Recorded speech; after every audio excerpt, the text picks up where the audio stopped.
Hi everyone, welcome to my channel Techie Tech Place, and just briefly I'll introduce myself. Myself Pradeep Kumar Singh. I have been working in this IT industry since 8 years as a software developer, and currently I'm working as an OMS consultant in one of the startup in Dubai. And apart from this, I have been exploring on many open source technologies which are used to build on good web application. And I brought here a good combination of technologies which we can use to develop the web applications. Whether we are going to use in front end, back end, all kind of combinations I have brought here. Briefly, I'll explain about that. Then after we'll start discussing on this Django and Postgre plus Cassandra. Look here. These are the technologies which we are using for the front end and back end.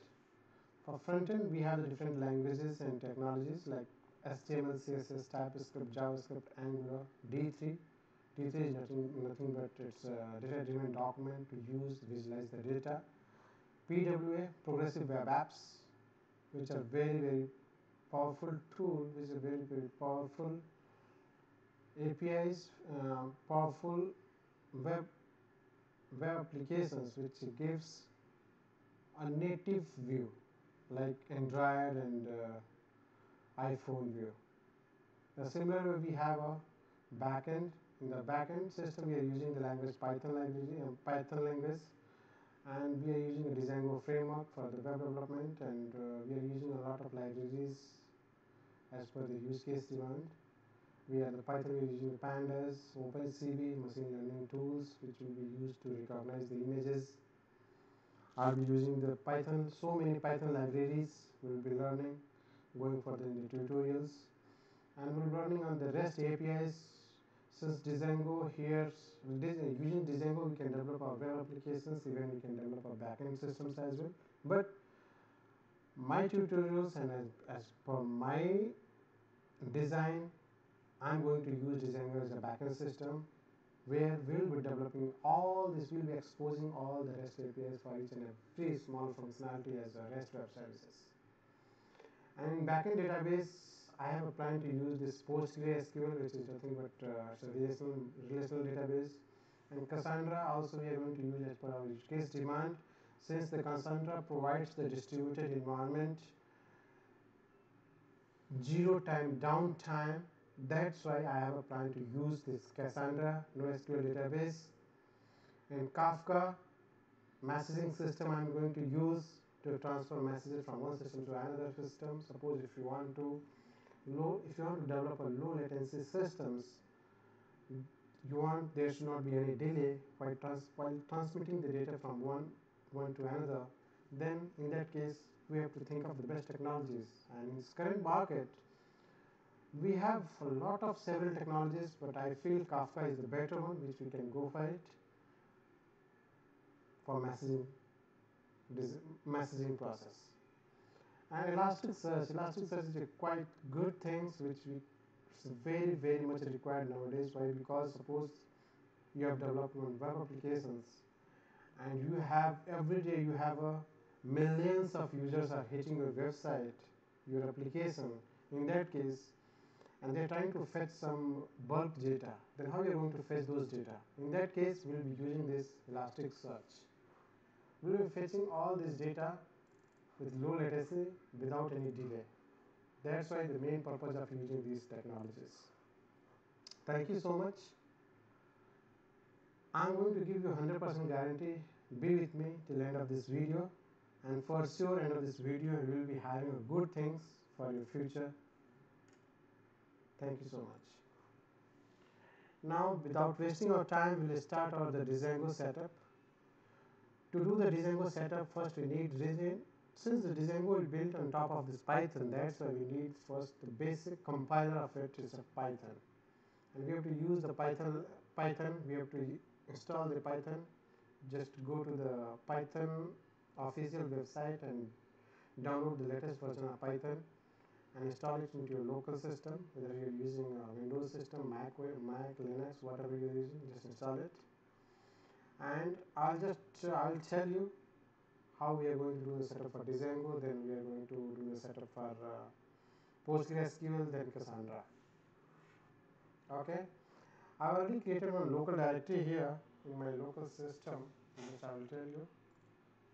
Here I've created a tutorial, this e tutorial 1. I'll be using this one as a local directory where we are going to create a Django project. I'll just drag and drop here to create a workspace for you for the tutorials. And I'll just open the terminal here. And I'll just show you. First, we'll change the directory to this. We are already in tutorial 1. We are going to create a Django project. First, before that, I'll just show you what is the Python library I'm using. Python version I'm using. Python hyphen version. I'm using 3.7.2. You guys can use the latest version of Python. There's no issue in that. Now,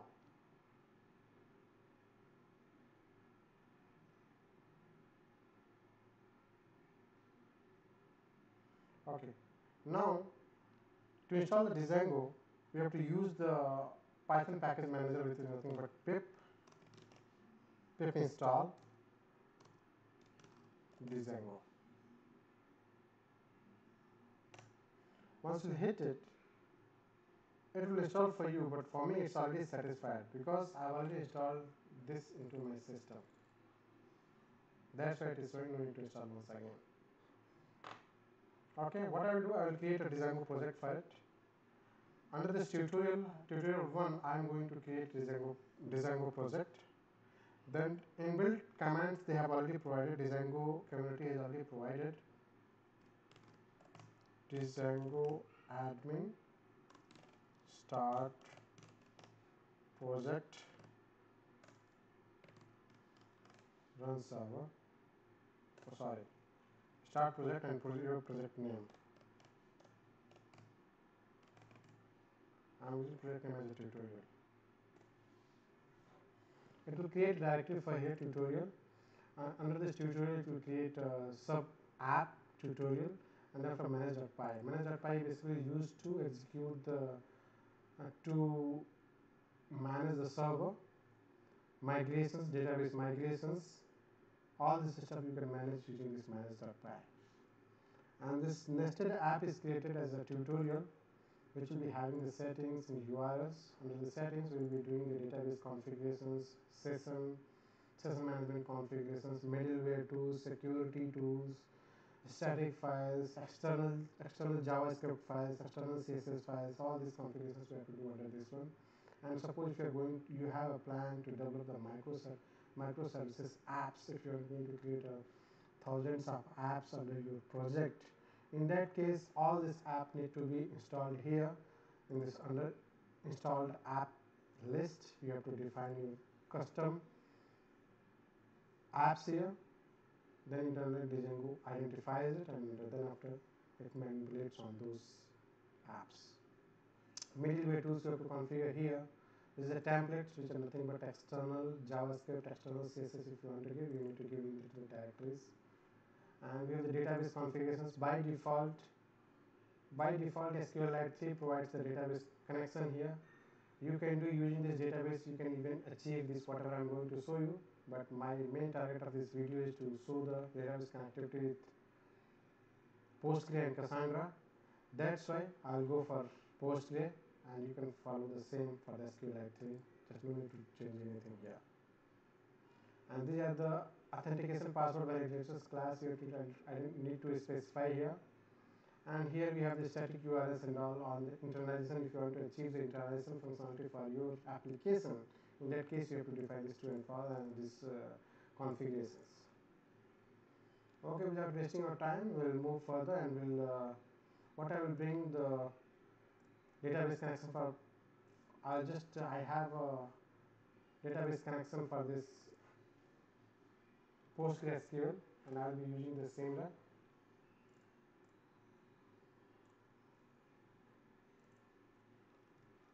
Before that, what we need to do, You need to install the Postgre software into your local system. What you need to do here, the Postgre system, you need to install it, and then after you have to start the server for it. I think after installation of this Postgre latest version, you will see here PostgreSQL 10. I have already PostgreSQL 10. I have already installed it. Just click on this to see the admin page. Just click on this. Just start the server pgadmin4. Once it is started, it will redirect to this one, and then after logging into this one, and then after it will come here. Here I am going to create one database.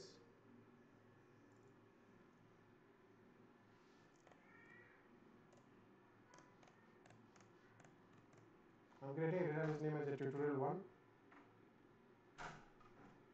Just I have created a tutorial1 here.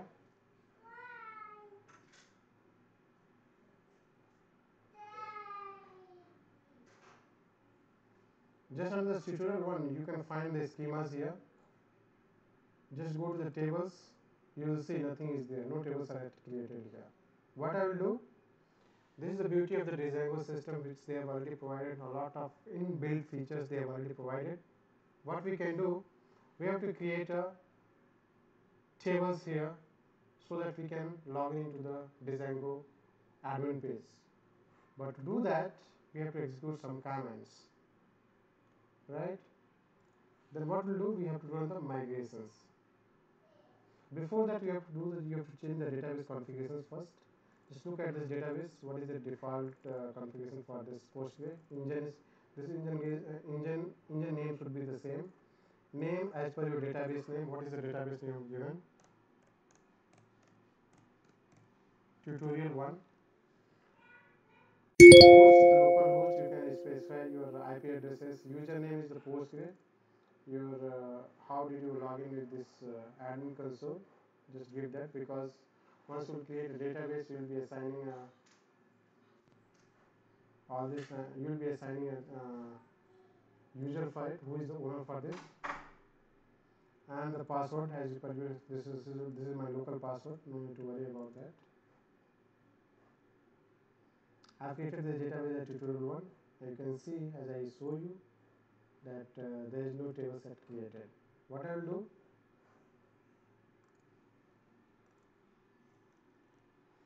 now you can just see here, if I run the server, Django server, still okay. Where is the manage.py? Manage.py under this tutorial folder, right? Then you need to change the directory first.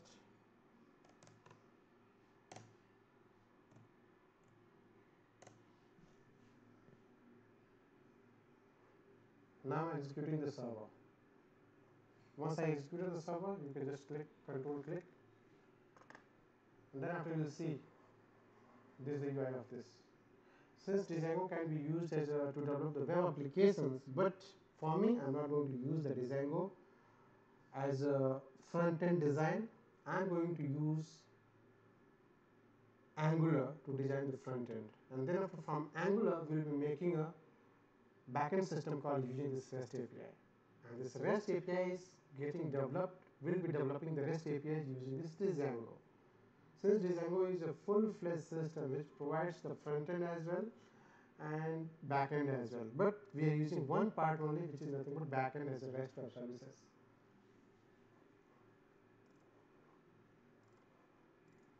Okay, to log into the admin page,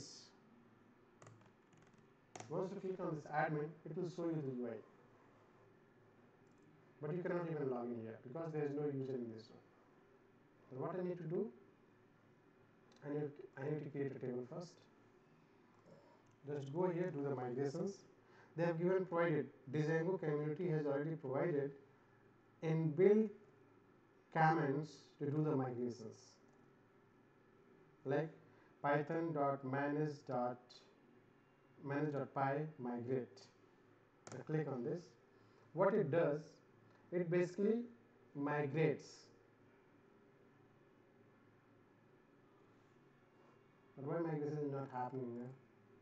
There is no migrations at all. I think I already did the migration.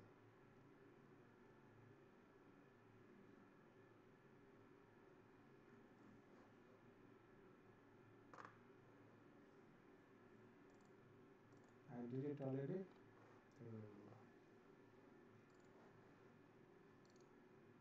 Refresh it. No, there's no migration at all here, right? Then database name is tutorial1 localhost postgre mysql postgre. Okay.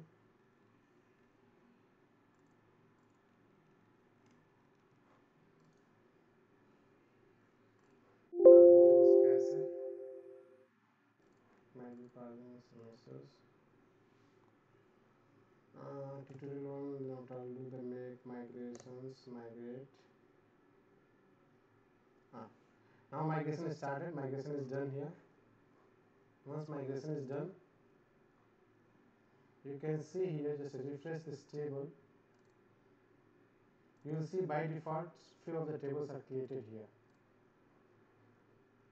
which is nothing but is provided in built-in tables from Django side, and we can use our application. We can use this design for our application as well, because they have provided good features here. Table is created, but still we are not able to log in because data is not there. That means user is not there. Authenticated user is not there. So server is not running. We need to run the server.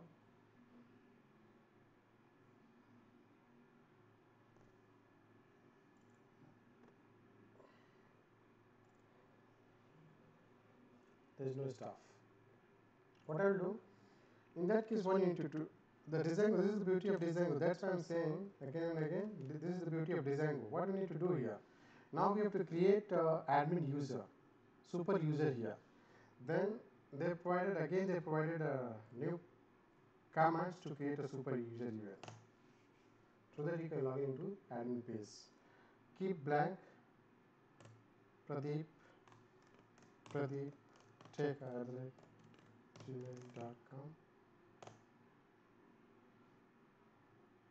Password you can give anything.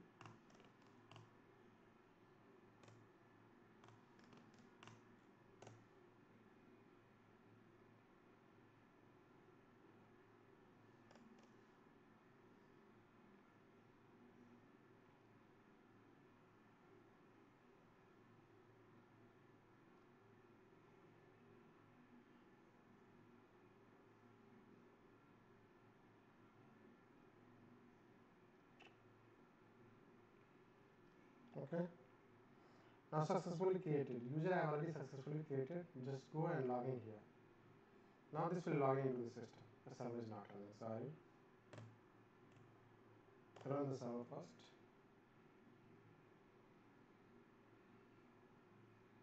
Server is running now. Log in. Look here. Now they have provided good features here, like groups, how to manage the groups, how to create the users, and what is the rules and all.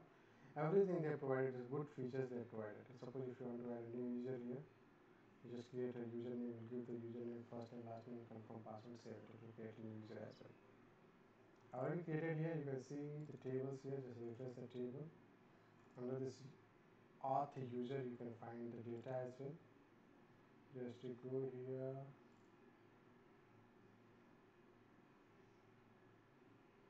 You can see one data is already created here. Pradeep.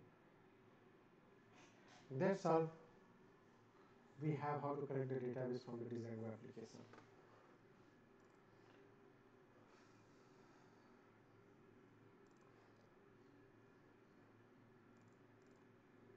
That's all we have completed about this Django setup we have done.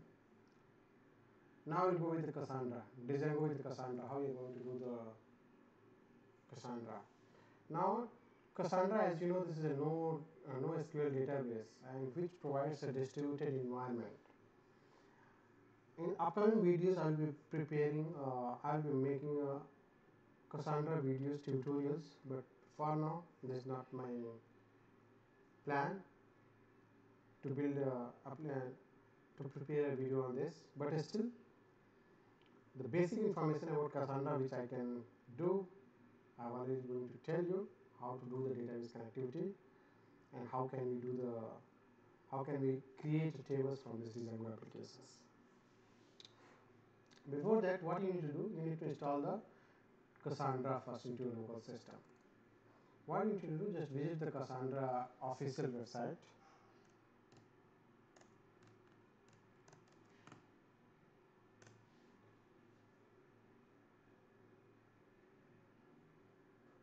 Apache Cassandra. Just mention use Apache Cassandra. Open source NoSQL database.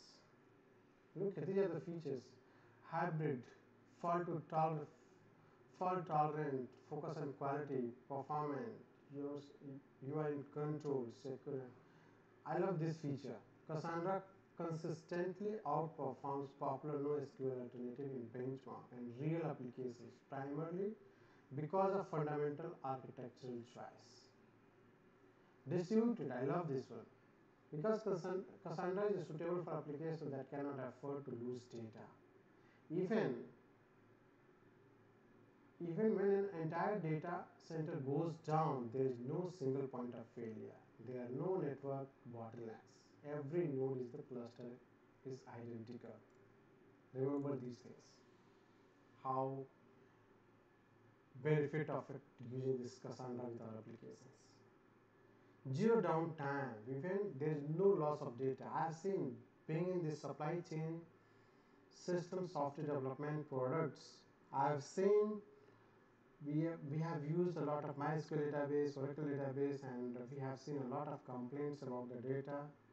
We have faced a lot of issues to manage this data, millions of data. That's very tough to manage this data. That's why we decided to go for better database technologies, which is nothing but Cassandra. I think my camera battery is going to be down. I cannot record this. I'll stop this video and later I'll prepare a Cassandra connection with the Django project. Thank you so much for being with me, and hopefully I'll be bringing a lot of videos on this latest technologies with the real time scenarios. Thank you so much. Thank you so much for being with me.